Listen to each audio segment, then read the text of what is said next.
Afternoon, this is Professor Milligan, and welcome to another Wall Street Wednesday. So let's just make sure I bring everything up to date. Today is Wednesday, June 30th, last day of the month, end of the first half of the year. This is my Wall Street Wednesday. I'm Professor Milligan, and as you know, I'm going to chat a little bit while I wait for people to join. Welcome, welcome, welcome. And while I'm waiting for people to join, let me throw in there my disclaimer. Right now, I'm going to give you my opinions, my ideas, my thoughts. Again, that's what they are. Take those with a grain of salt. If you decide to do anything, please contact your investment advisor, especially if you're new to this game and learning. But again, I'm going to give you my ideas and my thoughts. All right, and I'm going to talk about DIDI. Give me a minute.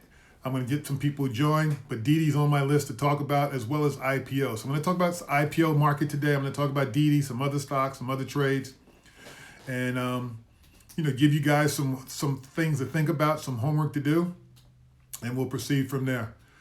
What else can I tell you? Oh, by the way, we're moving into earnings season. End of the second quarter today. So that means that you'll start seeing earnings come out. In fact, earnings have been coming out. I own Nike, NKE. So let me type that in. I've learned that sometimes it's better for people to see symbols too. So I own Nike. Nike reported their earnings, blew out the number. Stocks basically went to an all-time high. We are entering earnings season. Who else? Another retailer today, Best Buy. No, not Best Buy, excuse me, Bed Bath & Beyond. Bed Bath & Beyond. All those B's get me confused. I know that Bed Bath & Beyond blew out the number today, as well as Bed Bath & Beyond has also been one of those stocks that's been one of those Reddit stocks that they've been pushing. So they beat the number. Stock traded really well. I think it's up 13, 14% today. I'm pulling up the symbol, pulling up the stock chart now. Yeah, stock hit a nice run today. Got as high as 40, ended up closing at 33 off of an opening of, it looks like about 30. So the stock did have some moves. Hard to tell because you have so much activity in the stock with the Reddit guys pushing it up, going back to the beginning of the year. Then we had another push a couple of weeks ago, but they did beat the number. All right, welcome, welcome, welcome. Welcome, welcome. All right, so I'm going to get started while I wait for people to join. Some doldrums, people come in late, so let me get started. All right, first and foremost, let me jump to the commodities market real quick. Let me knock out the commodities. Today, Lean Hogs crossed above its 10-day moving average. So if you got short Lean Hogs off of our call over the last 2 weeks, today was the day to actually close out that short position. Lean Hogs traded above its 10-day moving average. Nice trade. So if you made that trade, congratulations. The other one we talked about was, I'm looking down, British pound, stay short. Stay short the British pound, stay short the Canadian dollar. Both of them right now, they're right around that 10-day moving average, but they have not crossed above it, and they're still in the downward trend. I would stay short those. Now, my new recommendation, believe it or not, to the short side is the Brazil real. I've got a technical and a fundamental breakdown on that. What's going on, Mr. Brown? Welcome, welcome, welcome, Gary. Welcome, guys. What was I saying? Brazilian real. So get short. It's a new recommendation. Get short. It's right at support here at 197, which is 19 7/10 cents. And if it breaks below that, your next stop is 193, 19 3/10 cents. All right. But I would get short those. They are British. Well, I don't know why I keep saying British. Brazilian real. Brazilian real. I'm not going to type it. Well, I guess I can type it. I can do that for you. Come on, guy. Machine. There you go. Brazilian real. Boom. Short it. Short it. Short it. Short it. That's my opinion. Short it. All right. So that's what I have on the commodities. Those are the ones I would trade. Those are the ones I would stay with the position. Again, we're momentum traders that are looking for a technical change in trend. So that's what you're looking at. All right. Now, moving on to the next area that you guys always seem to have an interest in, and that is the cryptocurrencies. So it's been interesting over the last couple of, some was it? I can't remember what country it was. One of the countries in South America now has accepted I went back to it. Accepted the Bitcoin as a currency for the country. We've had a couple of countries shut down Bitcoin. I know the largest Bitcoin platform, I believe it was in England, shut it down, so they cannot trade in England. So a lot going on in those. Let me tell you what's going on. All right, Bitcoin support 33,700 in that range is support. If it breaks below the 33,000, your next stop is 31,600 in that range. That's your support. So again, if it breaks below 33,700, your next stop is 31,600. If it does start to run, your resistance at 36,000. If it breaks through 36,000, it will be at 40,000. It looks like trading has somewhat slowed down in Bitcoin. Ethereum has resistance at 2,200. You get through 2,200, your next stop is 2,500. You have support at 2,000. And if it breaks below 2,000, your next stop is 1,700. That is Ethereum. Let me pull up that chart too while I'm at it. Bear with me a second, guys. Ethereum, TH. Oh, nope, I don't want that one. I want this one. Yeah. So you're right at resistance. You are right at resistance on Ethereum. If it can break through this, it's right at resistance. If it breaks through and gets to the upper trading range, it looks like it could do some work. But there's a lot of activity up above it, but that's where you're at. All right, let me jump to, let's see. I know you guys all have been trading and looking at this Doji coin. Bear with me a second. I don't want that one. I want the one. That's the one I want. All right, Doji coin. No, I want this one. Don't mind me. I'm just going through. Doji coin is sitting right at support. Right at support. So let me give you some numbers on Doji coin. So support is at 25 cents, right where it is right now. It closed right at that level. If it breaks below this 25, it looks like your next stop would be 18 cents. All right, Doji coin sitting, Doge, I'm sorry, I call it Doji. Doge coin sitting at 25 cents. If it breaks below that 25, your next stop is 18 cents. To the upside, hey, what's going on, Christian? To the upside on Doge, 28 cents is your first resistance level. If it can get through 28 cents, your next stop is 37 cents. That's what I'm seeing on Doge. Let's see what else. Cardano ADA. Let me pull that chart up. Cardano ADA. Boom, there it is. No, that's not the one I want. Just so you guys know, some of my charts, when I pull it up, they give me these currencies in terms of their market cap. Market cap is nothing more than the number of shares or number of coins times the current price, and that's what's known as market cap. All right, let's see. I can't find what I'm looking for, so no worries, no worries. There it is. All right, Cardano ADA, right at resistance. Another one at resistance. $1.38, $1.39 is your resistance level. If you can get through that $1.38, $1.39, you'll be in the $1.50 to $1.60 trading range. All right, so let me say it again. If you can get through this $1.39, you probably move up to the next trading range, which is between $1.50 and $1.60. If we can get through the dollar where it is now, which is resistance. Support on Cardano ADA is $1.18, and if it breaks $1.18, your next stop would be actually down to $1. Now it has traded down to $1. It looks about 2 weeks ago, so don't be surprised. It is possible that could happen. So you're talking about something that, you're talking about from 39 cents, $1.39 could possibly trade down to $1. If it can fight through this resistance level at $1.38, $1.39, you could see $1.50, $1.60 real easy. And last but not least is Ripple. Pull up that chart. Sorry, guys. Big fingers typing in. That's what I'm looking for. All right. Ripple's right in the middle of a trading range. Ripple is right in the middle of a trading range. The trading range on Ripple is between 60 and 80 cents. Right now, you're looking at 67 cents, 68 cents on the close, or where it is right now, 68, almost 69 cents. You're right in the middle of a trading range. If it breaks below or breaks above this 80 cents, your next stop would be 90 cents to $1. If it breaks support at 60 cents, bear with me a second, I gotta work with my chart a little bit.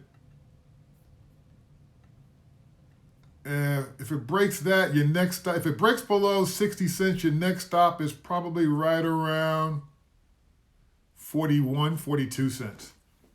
So that's what I'm seeing on the currencies. That's what I'm seeing on the cryptocurrencies. Any questions on those before I move on? But that's what I'm seeing. It looks like that they're trying to find support resistance. You guys know that there's been a whole bunch of stories going on. I believe it is, who is it?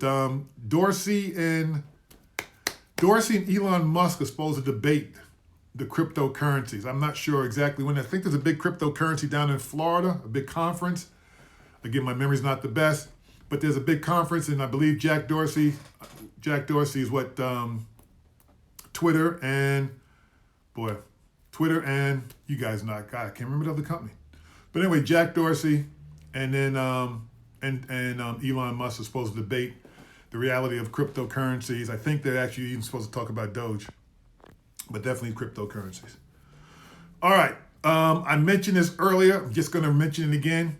We are moving into earning season. So guys, couple of things to remember going into earning season. One, make sure you know the stocks that you own. Make sure you know when they're due to report. Make sure you know what they're due to report. My advice to you also is look at the stocks in your company's group. So in other words, if you're looking at, I know I talked about Goldman Sachs with Andy, and Andy just came on. So I talked about Goldman Sachs. So if I'm looking at, let me pick another financial. I'm looking at, I don't even know who to pick. Well, anyway, I'm looking at Goldman Sachs. Goldman Sachs reports. I want to look at the rest of the group, see what they're doing. If somebody else reports before Goldman Sachs, who's in the group, I want to see what they're saying about their report. In other words, let's say Merrill Lynch, which is owned by Bank of America, but let's say Merrill Lynch was an independent company. Oh, there you go, Cowen or Morgan Stanley. Let's say Morgan Stanley reported before Goldman Sachs. All right. I want to look at Morgan Stanley's numbers, and I want to see what their comments are. Now, if Morgan Stanley says the industry is strong, the retail client, by the way, I'm making this up. Industry is strong, retail clients coming back. We're seeing more activity in mergers and acquisition. Also, our prop trading count's doing well. You see that kind of information when they're talking about the industry overall doing better, then you can assume that Goldman Sachs is going to have a really good number. Now, if Morgan Stanley comes out and says, hey, we had a great quarter, but basically it's because of what we did, the industry is still kind of soft, the market's soft, it's giving you a prelim to what you can expect with competition. So when you look up your numbers on your company, find out if you don't own the industry leader, which is okay, look and see what other companies report before your company reports in the same group and industry. And then read into their numbers, all right? I know it's a lot of work, but trust me, you'd rather do that than get a surprise. So if I read into the Morgan Stanley's numbers and they're saying that the industry's soft, so forth and so on, then I'm probably not going to be long Goldman Sachs going into the number. Now, I know Goldman reports early before the rest of them. Goldman typically reports early.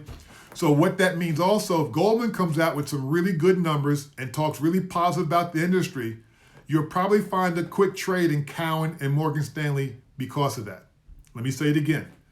If your company or a company that you look at is a major leader in the industry and they report early in the quarter and they put out great news about the industry, then what you're going to see is the rest of the stocks in that industry or that group, you're going to see them pop too.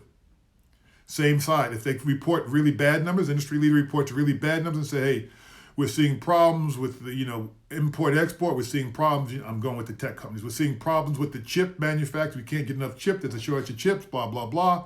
That's an industry problem. It's not unique to that particular company. That means that you want to look to get short the industry. For those of you who are, how can I put this? For those of you who are less risk takers, in other words, you see earnings come out, you expect the company to beat the number, but you do not want to buy the stock ahead of the numbers. I understand that. You don't want to take the risk. Don't buy it ahead of the number then. Just wait. What's going on, James? Just wait for the number to come out. After the number comes out, take a look at what the number is. Take a look at how the stock's reacting in the market. Now, in some cases, I'm going to take Nike. In fact, let me pull up Nike right now. I mentioned I own Nike. Nike reported numbers. They blew out the number. Let me zoom in on this. Bear with me a second. So before Nike reported, the stock was trading at $1.33. And after the earnings came out the next day, the stock was opened up at $1.52. All right. So we had that huge gap. Here's what I'm going to say to you. If you really like the number, you like Nike, now that the numbers come out, the volatility's kind of come out of the stock, the volume's kind of, pulling back. Now's the time to step in and start buying it. Again, especially if you're long-term. If you're a trader, it's not going to might not be a quick trade. But if you're a long-term holder, the numbers that Nike reported were really good, and the forecast they gave going forward was even better. So therefore, next quarter, and let's talk about this, 3 months from now, excuse me 1 second, I'm zooming out. Here's why. All right. Last quarter after earnings, let me get my numbers right. Nike stock report earnings, they were $1.39. Stock went as low as $1.26. All right. All I'm saying to you, though, is that when these earnings come out like this, everyone on Wall Street's raising their numbers. If the market holds up, which I think it will, Nike should trade higher and should move higher, a lot higher than the 154 number. For myself, believe it or not, on this little weakness right here, near its all-time high, I'm going to add to my position. I'm going to add to my position. All right. So again, earnings season, please be ready. I know I have a number of my former students on this call, and my former students know one of the first things that I had you do when you came into my class was I had you pick a stock, and I had you track the stocks trading a week, 2 weeks before earnings came out, and then 2 weeks up to 2 weeks after earnings came out. And all of you came to the same conclusion, and that is when companies beat the number, even when there's a pop, if you wait, if the numbers are really good and the stock's an upward trend, it will continue to go higher even after the number has come out.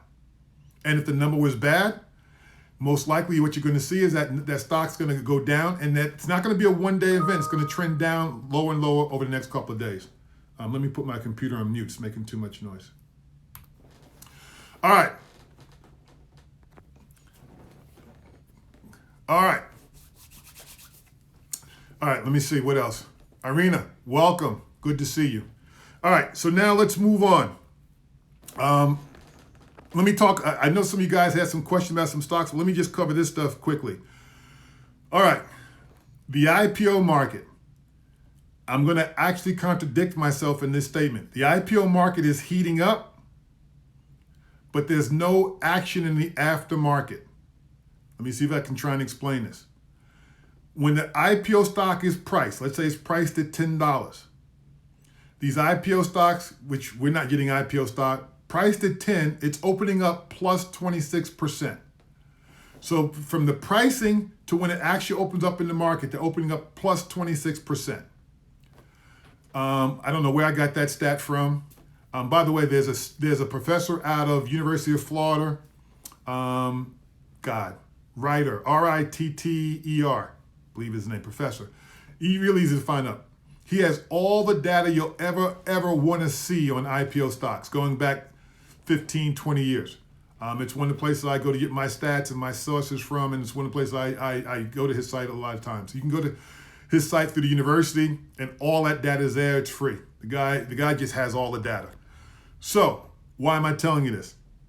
You've seen a number of IPO stocks come public, And what I'm going to say to you right now is, one of the things you can do is, you want to figure out what industries are hot, look at what companies are going public. All right, when companies go public, when these investment bankers bring these companies public, they bring them because there's a demand for that product or service in the marketplace. So we're seeing a lot of demand for certain companies, certain industries. You can track those industries. All right, now with that said, let me say it again. There's a number of stocks that have come public in the last 3 to 4 months that they come public, their first day run-up is the highest the stock will go for the near term. Why am I telling you this? In other words, I would not buy any IPO stock when it opens up for trading the first day. Wouldn't do it. All right? Again, short version of my strategy, wait for this thing to trade for 2 or 3, 4 days, and then if it goes back through its old high, that first 2 or 3 day high, is when you would look to get involved. If you're not sure what I'm talking about, I should mention to you that I purchased FIGS, F-I-G-S. So let me put this in. I purchased some FIGS, and I also purchased some Global Online. Oops. I posted those too. I purchased some of those. If you look at the charts, you'll see what I'm talking about. Now, I mentioned to you guys also on the short side, and I'm typing it up now, I mentioned to you guys SMWB was one. Let me see, I wrote them down, hold on a second. SMWB was one. Someone asked me about AOMR was another one. Just checking my notes, guys. All right, those are the ones I remember. Why am I showing you these? These stocks were priced and they never traded above their IPO price. All right. One of the things I'm telling you is, again, I know I'm redundant. When a company goes public, they go out and they pound the table telling everyone how great they are, how good business is. They give projections and forecasts. People like you and me go in and take those numbers, analyze the company and say, wow, this is a great company. They're going to do well, blah, blah, blah. And we buy the stock. All right. Think about this. With all the hype going on and all this senior management going out telling the story and how good the company is, the stock couldn't even hold its IPO price. All right. And for those who don't know, institutional investors, pension funds, hedge funds, mutual funds, banks, insurance companies, they are price setters. They set the price. They tell the investment banker what they're willing to pay for the stock. And if the stock can't hold that price the opening day, trust me, you don't want to be there. Now, take a look at this stock, HNST. Jessica Alba brought that company public. That company's had problems when they were in the private sector. When a company's in the private sector and they raise money through venture capitalists and so forth, they typically do a valuation. Boom, boom, boom. And each time they come to raise money, typically if the company's doing well, the valuations go higher and higher. Well, last year, Jessica Alba's company tried to raise money in the private equity market, and they did. But they raised it at a lower price level than the previous pricing in terms of the fundraising through the private equity market, which means that the value of the business had dropped. And then she took the company public. And if you pull up the stock chart right now, I don't remember where she took it public at, but here's what I can tell you. It's trading below that now. I do all this and say all this to kind of bring you up to date now. All right, so with that said, you'll understand why I said to you, another one I'm pulling up right now, and I'm going to type it in, MNDY. MNDY. If you look at the chart on that, when you get a chance, you can see where resistance is at 235. I've been watching this thing, watching it trade, looking for it to move through that 235 number, and it has not. Now, I want you to think about something here. All right. We want to make money in the stocks. This was a hot IPO, priced at, I think, $1.80 or $1.60. I think it was $1.60. I don't know. I don't remember. But I can tell you right now is I'm on the sidelines and watching. Now, let me jump back. DIDI. For those who don't know, DIDI went public today. I'm pulling up the chart right now. Not much. It was a day chart. I guess I'll go intraday. Bear me a second. I'm going to go intraday. By the way, chart patterns, whether it's daily, monthly, weekly, intraday, the patterns are pretty similar. So I pulled up an intraday 15-minute chart on DIDI. Excuse me. I got to recall it DIDI. And you can see that it opened up at 16. I believe the stock, I got to get this right. Bear with me a second. I believe DIDI was priced at, bear with me a second. I have it right here on my other screen. DIDI was priced at 14. That's what I thought. Yep. All right. So DIDI opened up at 16, went to 18, the first 15 minutes. And then from there, it's done nothing but go straight down. If you look at a 15-minute chart, you can see that DIDI has formed support at $14 and change. $14.18, $14.18, bear with me a second. $14.09 is the low for the day. Let's see, low for the day, $14.15. I take that back. All right, here's the deal. DIDI competes with Uber and Lyft. Uber and Lyft, for those who don't know, have a terrible business model. They don't make money. Again, you can argue with me all you want. You can talk about how great the company is and the product. Understand, for our standpoints, does the business make money? Uber and Lyft don't make money. They lose money. That's the reason why the stocks are so bad. DIDI's competing with them. DIDI's going to lose money. I'm here to tell you. Terrible business model. Doesn't work. It just doesn't work. So with that said, I'm here to tell you. Break below 4 symbols. The symbol's DIDI. Let me type it in. Sorry about that. DIDI. So simply put this. DIDI break 14, get short. Let me say it again. DIDI break 14, get short. You're going to see some stock flying out of the doors. Excuse me again. They issued what? 316 million shares. All right, this thing break 14, they're coming out fast. Look to get short. So here's my thoughts, my opinion. Get short DIDI. You can short. The hardest part about shorting DIDI stock is going to be finding stock to borrow. The lead investment bank was Goldman Sachs Asia. Goldman Sachs is very smart. What Goldman Sachs, for those who don't know, when you want to get short a stock, you have to borrow the stock, which means there has to be stock available. What Goldman Sachs will do is they'll hold up delivery of the stock for 2, 3, 4, 5 days. They're going to hold it up. That's what they do because they know what's going on. Goldman Sachs is going to try and slow down the selling pressure. So they're going to hold up stock, which is going to reduce your ability to actually short stock. Depending on who your brokerage account firm, your account, what brokerage firm your account's with, depending on who you're with, you might be able to borrow stocks from certain firms. Certain firms will actually make stock available because they'll get it. Other firms might not. So again, but I'm telling you, and watch it, track it. When it breaks 14, it's done. Whether it be today, tomorrow, Friday, next week, 14 is your number. It breaks 14, get short.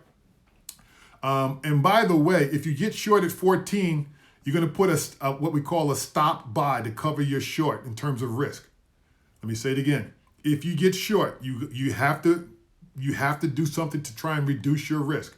One way you can do it is to use what we call a stop buy, similar to a stop loss, but the reason it's called a stop buy is because you're short the stock, so you're gonna have to cover it. I would set my stop buy at $14 plus, let's see, 14 and a quarter, $14.25, $14.50. I'd run it that tight once it breaks 14. I'd run it that tight. Because if it goes back through 14, you could see some run. But my bet is the point of least resistance is to the downside. All right, that was DIDI. I'm just looking through. Before I go, the other one, XMTR. All right. I am not recommending you buy this. I'm not recommending you short this. I'm recommending that you keep your eye on it.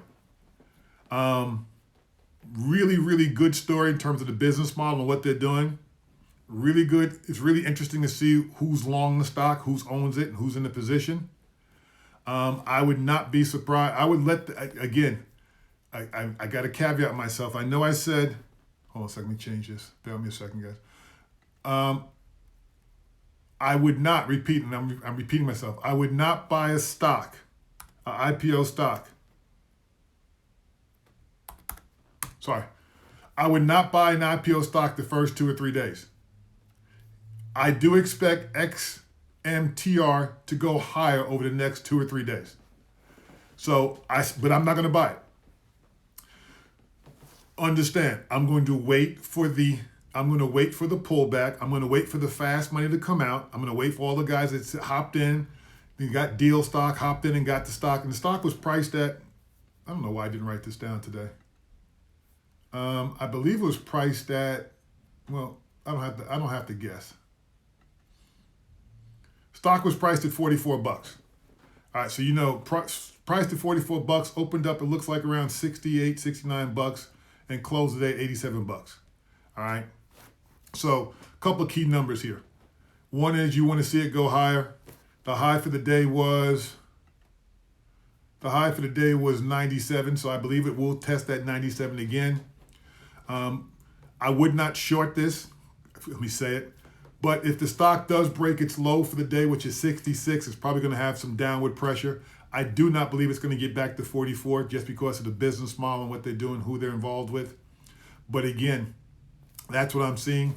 I would look to be a buy. Again, I'll watch it trades. I want to see it trade sideways. I really want to see it trade sideways for a couple of days after the IPO, and then I'll look to actually buy it on the breakout. To give you an example of that, I know we talked about this. That's not the one I was looking for. Is it FIGS? FIGS.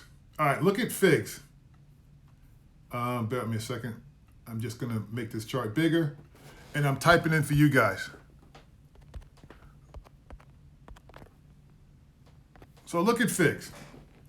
FIGS, first 3 days. FIGS, I don't know where it was priced at. FIGS looks like low as 28. And by the third day, FIGS had got as high as $35.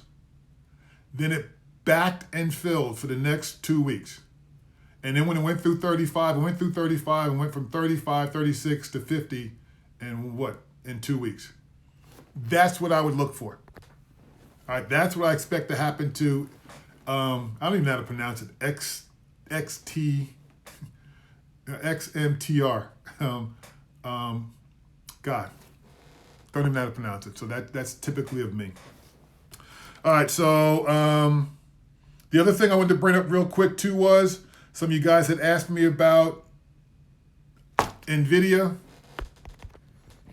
Some of you guys asked me about NVDA. Well, if you guys even pull up a chart and look, you can see that the stock has done nothing but continue to go higher. By the way, if you didn't know this, there's a run right now in the tech stocks. Tech stocks are running. The Qs are at an all-time high. NASDAQ's right there. The Dow's off, but the S&P's up there. Techs are running. All right, we're finally seeing some follow-through in the techs. They took some time off. The techs are running. NVIDIA is also running. I know what to do for a stock split. I don't know when the split is, but I'm looking at the chart, and this thing just, if anything, I probably would be cautious in buying it only because it's so extended. But the thing is running. There's some promising new issues, James. There's DOCS, SMR. There's several of them. For those who don't know, there's 2 or 3 sites you can actually go and you can track IPOs. You can get all the information you want. One of them is, and I can't type it. One of them is a free site, which I'm using it right now. Is Renaissance Capital. You guys know Renaissance has the IPO ETF. Renaissance Capital has some really good information on there, as well as you guys know I also pull up my information through NASDAQ IPOs, and I actually go to the prospectus. But Renaissance is a quick reference that I go to all the time. And like I said, the market has heated up. LegalZoom came public. There's a couple of technology, what they call cybersecurity companies that have gone public. So it is trading well, and tech stocks are doing really well. All right. That's everything I had to say. So now I'm looking through to see if there's any stocks you guys wanted me to look up or talk about. I don't see anything. Oh, Square. Yeah, Square and PayPal have been running. I looked at Square. Actually, I was looking at Square this morning too. Square and PayPal have been running. I'm switching to a weekly chart on Square.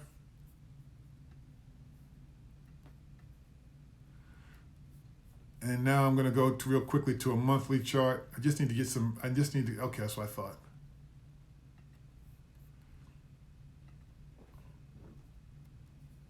Square is real easy to see, guys. Square is at the top of a near-term resistance level at 244.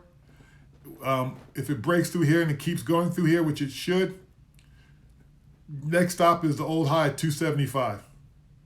Let me say it again. Square is trading extremely well. I'm looking at a weekly chart. You can see it. We've gone through a period of consolidation since basically the end of December last year or January this year. You're going through a period of consolidation trading between 198 and 275. Right now we're at 243. It's at the top of a near-term resistance level, and I would expect to see this attack and take out the 275 number. No doubt in my mind. I looked at Square.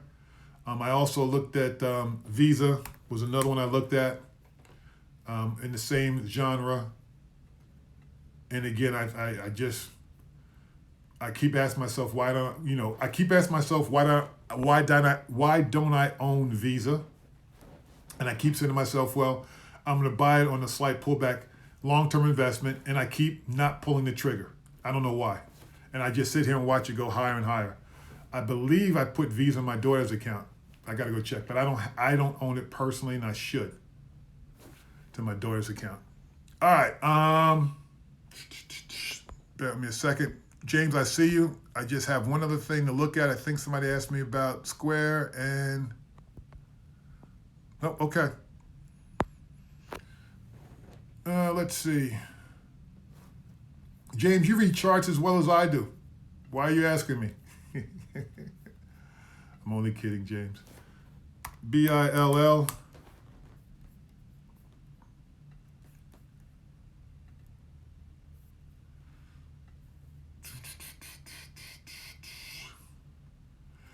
You know, James put up BILL, which is bill.com. It's an online bill pay. James, for all you, look at the chart on this. So I went back. I always look at this. I remember I got my notes here. It's right on the screen. So the stock went public. It started trading around 50, and then they did a second day offering on June 11th at $774. And the stock, if you look at it on a weekly, it's just been nothing but an upward trend. It looks like right now that we're right near all-time high, which is resistance at that 180, 190 level. Bear with me a second. And if you get through that, I just need to get more chart. Bear with me a second. Let me zoom out a little bit. Yeah. It's trying to fight its way back up. If you can get through that 195, that old high 195 level, it should continue to go. You got some near-term consolidation between 182 and that 195 number. It's backed off a little bit, but it's backed off the last couple of days off a low volume. So that's what you want to see too. So it's probably some consolidation because the stock did run from basically 160 to 190 over what looks like 3 or 4 days, 4 days. Yeah. So over 4 or 5 days, a week, stock ran from 160 to 190. So you got some backing and feeling some breathtaking, which is pretty normal. The other one, Roku. I got some former students of mine on the call. Roku's a stock that we talked about a lot. The reason why we talked about Roku, and let me pull up the weekly chart again. Bear with me a second. I'm going to pull up a monthly chart. I'm just going back. I'm pretty sure. Yep, I thought so. Yeah, man. For those who don't know, let me back up. I think all you guys know Roku, so I'm not even going to go through that. So here's what's interesting about Roku. I'm just getting some more chart here, James. You're right near the all-time high. Stock backed and filled. Roku is the only pure play in internet TV. Roku is the only pure play for people that want to actually get internet TV. What I say that? Fire Stick is Amazon. Fire Stick is buried inside Amazon. Apple has their version buried inside Apple. Roku is the only company right now that's publicly traded that they're the pure play, and all they do is basically stream media. All right, that's what they do. So that's a good play. Nice move near term. If it takes out that 480 number, which is the old high, you should see it rock and roll further. It's a bit extended over the last couple of days, so some back and filling is probably not a bad idea. And for those who understand charting, if you look at Roku's chart, daily chart going back to January for the last, so what's that? The last 6 months, reverse head and shoulders. So you're looking at reverse head and shoulders. James, you're right. If you look at this, as a weekly chart, it looks like a cup, but on a cup, you want to see that right side, which is what you talk about, higher than the left side. And you want to see some volume push through. For those who don't know, what James is talking about is basically pure technical analysis. It's called a cup and a handle. And on a cup, you want to see the right side of the cup, which is near term higher than the left side. If the right side of the cup is not higher than the left side, you could have some consolidation. It could run higher, but there's a higher degree of failure when the right side of the cup is lower than the left. So you really want to see this thing push through that 495 number and then consolidate and trade sideways. That would be your handle. And then you'll see another breakout. All right, James. And then the other one you have is ENTG.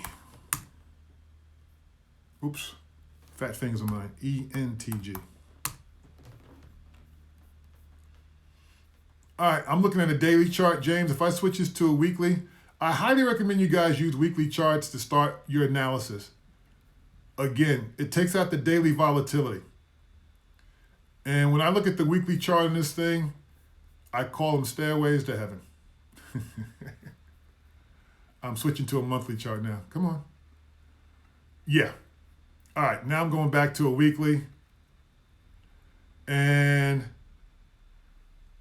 stairways to heaven. I'm going to switch this to a daily. Bear with me a second.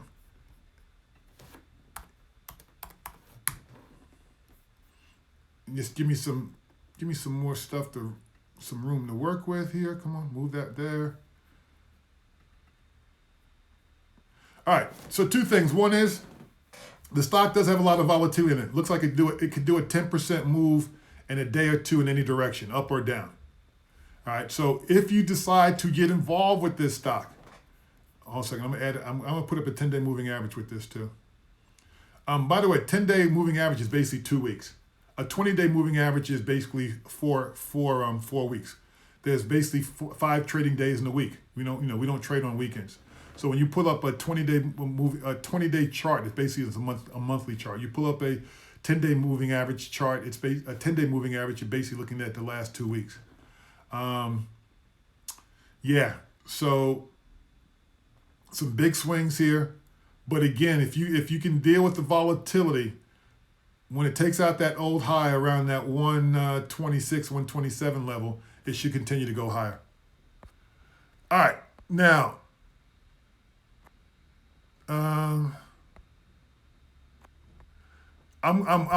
reading what you guys are writing, so let me back up. Somebody just wrote, I'm not sure who it is.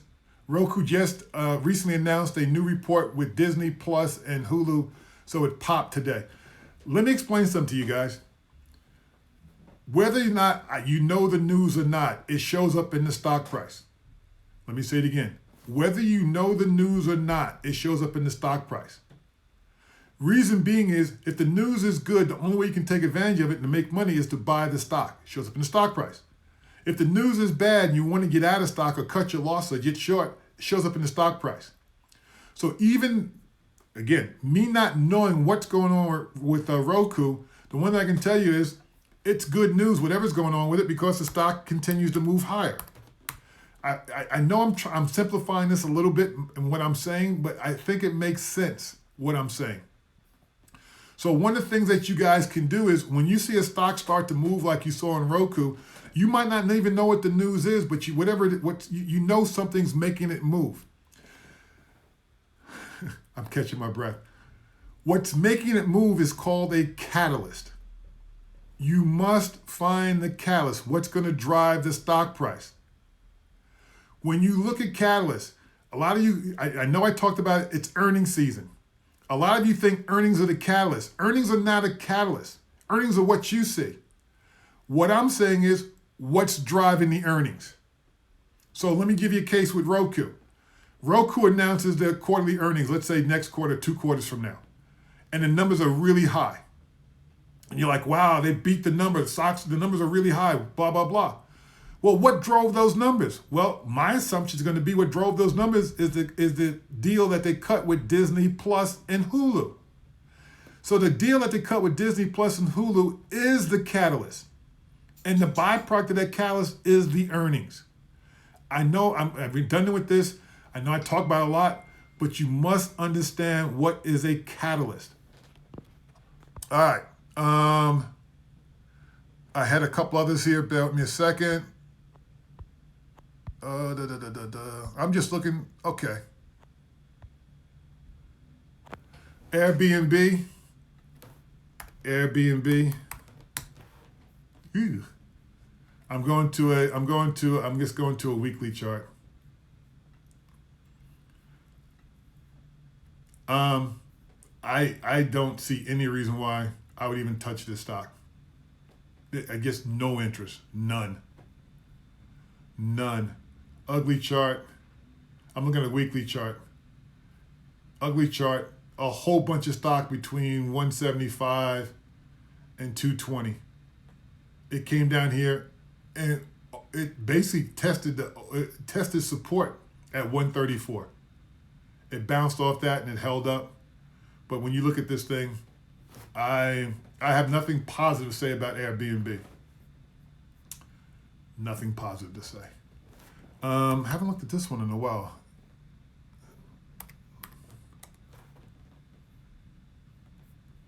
Smith & Wesson, the gun company. You know what the deal with Smith & Wesson is, don't you?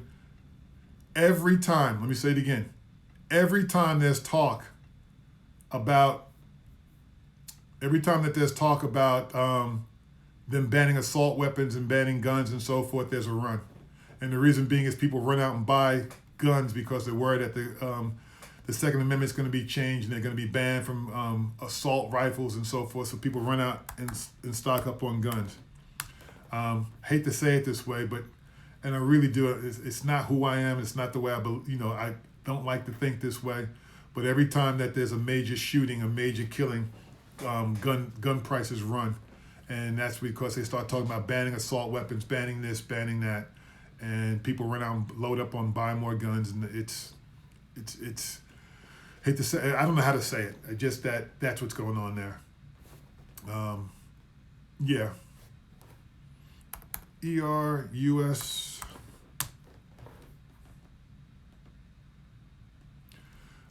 It's an ETF. I'm not sure what's in the ETF. I'm looking at a weekly chart on this. I'm looking at this ERUS. I'm pulling up a monthly chart. I don't know what it is, but there's a whole bunch of, you got some work to do. This 44 numbers is the near-term high, but going back to 2000, you can see that there's stock here. I'm not sure what they do, but again, for those who are interested in this type of thing, one of the things I tell you all the time is go on the website, crack open the ETF, look inside and see what's in there and see what's actually driving this security higher. All right, that's what you want to do. What's driving it higher? And I'd look at those stocks more than I would the ETF. And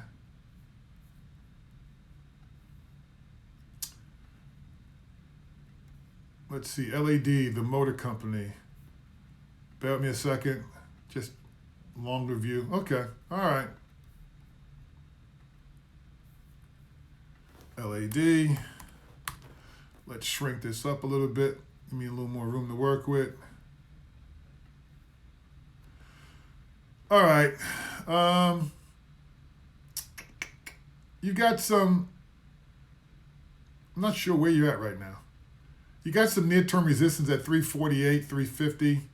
If you get through that 348, 350 number, you should easily trade up to 360. Once you hit that 360 number is when it starts getting really rough.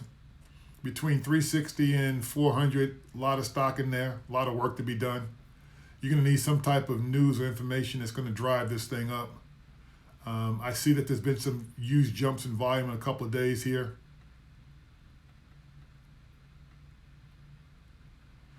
I mean, fundamentally, I'm just looking at this, technically, looking at the chart.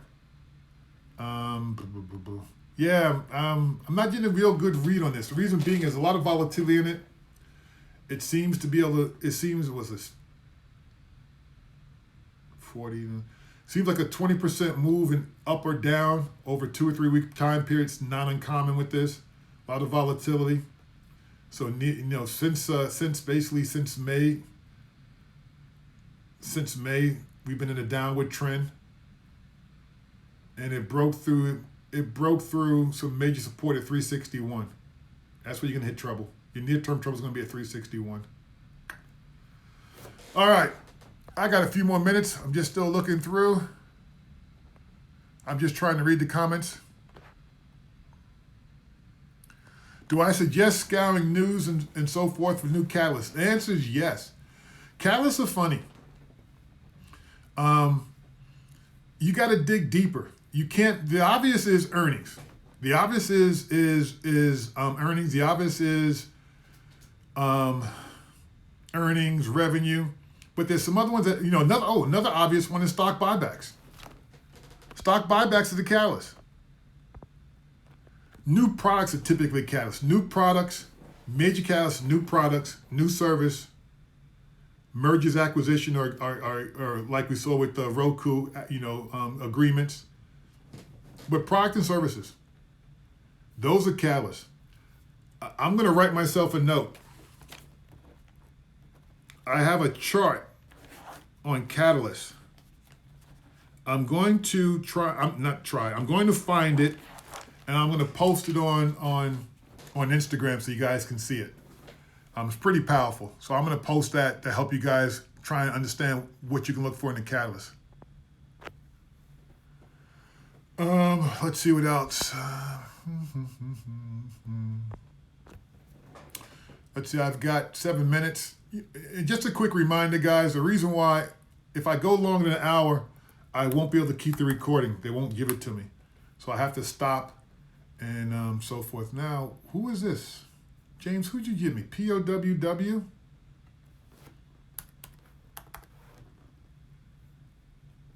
Ammo? I don't know. I'll look at the chart. I can do that. I think I mentioned to you guys, I started off early in my career through technical analysis when I started trading my own account. As a broker for years, but starting trading my own account. And what's really interesting about that is there were times when I couldn't even tell you what a company did. Didn't know what they did. All I knew was a symbol and I knew the chart. And that's how I trade. James, I'm not sure what's going on with this company, but I'm looking at a monthly, and it's come off of that $199 number, but now that was, back in the late 1990s. But still, and now let me go to a day chart.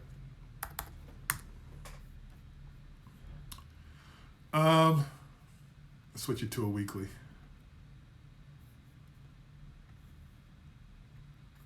Bear with me a second. I'm just hard chart to read here, James.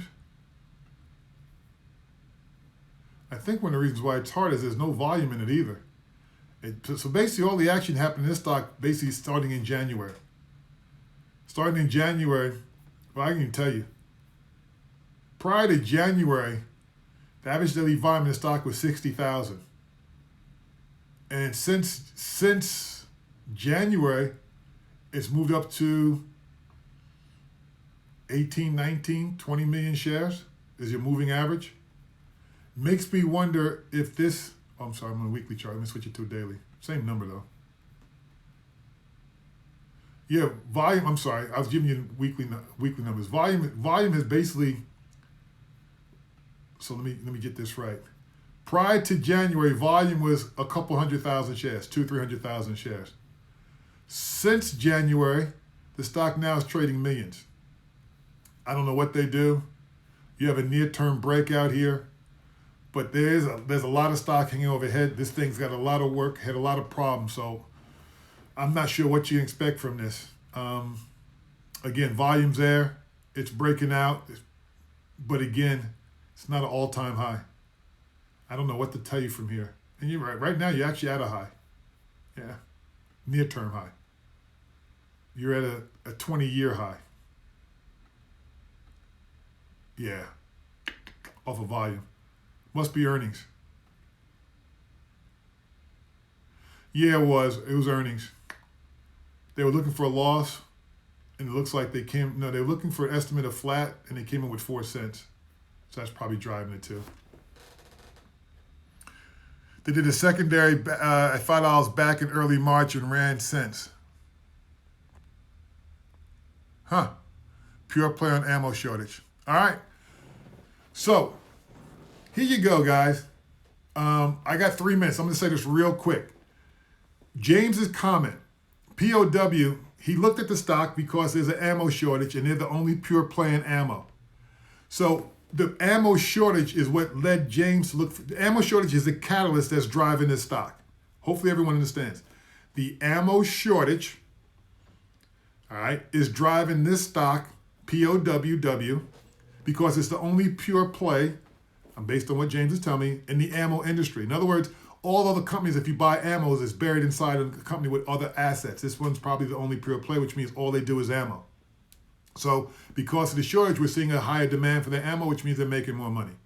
So catalyst, in this case, ammo shortage. And by the way, a catalyst can be caused by a government. It can be caused by a government agency. It can be caused by macroeconomic events. The pandemic was a catalyst that drove a number of the stay-at-home stocks. So all I'm saying to you guys is, look at the catalyst, look at what's going on around you, and then take that and say, okay, if this is happening, what's going to happen with certain companies? What's going to happen with this? What's going to happen with that? Case in point, let's say that gas prices go up to $6 a gallon. Who's it going to hurt? It's going to hurt the Uber and Lyft industry because they're going to have to raise prices to make a profit.